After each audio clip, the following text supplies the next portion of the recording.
Okay, so I'm taking this video in my old apartment. This is the heating control for the floor and the hot water. You can see at the moment it says it's 28 degrees. If I start using the hot water, that'll spike right up to about 70 or 80 degrees. But at the moment it's just on standby. And so there's a couple of options. At the moment it's summer, so I haven't got it heating the floor. This switch here, I'll just get in nice and close so hopefully you can see what's written there. At the moment it's in only hot water, but if you push it across it'll start heating the floor. So I'll just leave that there. And this one here is the temperature. So if you're in winter, when you go out, normally you'll just put it right down here and it'll just keep the floor warm but not hot, so it saves you a lot of money because it's not always chewing through the gas. And then if you want to increase the temperature, you just turn the dial. Normally in my apartment I used to just leave it sitting around here and it was more than warm enough for me, so you don't have to go all the way up here to 85 degrees. And then over here you've got the timer. So at the moment, so this means it's on for 10 minutes. I'll just come in a bit closer. On for 10 minutes, off for 50 minutes. On for 20 minutes, off for 40 minutes, and so on around. And again, to save money, I used to leave it on this setting here. And it would only turn on for 10 minutes at a time, and I found that to be more than enough.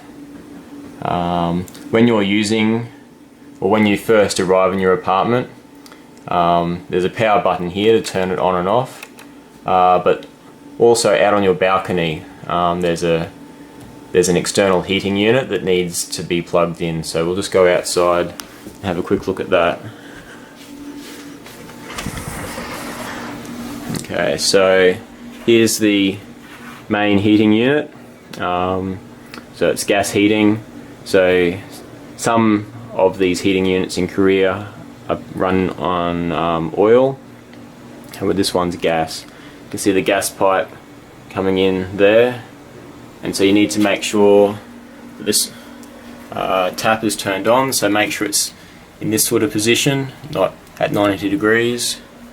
And you can see down there is the power. So there's no switch on the power point here in Korea, so you just have to make sure it's plugged in. And then this tap here is for the water, to allow the water to flow down into the floor. So if your floor gets damaged for any reason and it starts leaking water, you can shut it off here. And then also outside, on the outside of your building, there's another gas tap that looks like that you need to make sure is turned on. It's normally hidden around the back of the building, and on the gas meter that's next to it will be your apartment number. So here we are on the outside of my apartment. You can see the gas pipes flowing up there, and that's my unit up there with the air conditioner running. And then here is where the gas meter is. See, that's my apartment number, number 202. This is the tap for my meter. So you just have to make sure that this is turned on to make sure you can use the gas.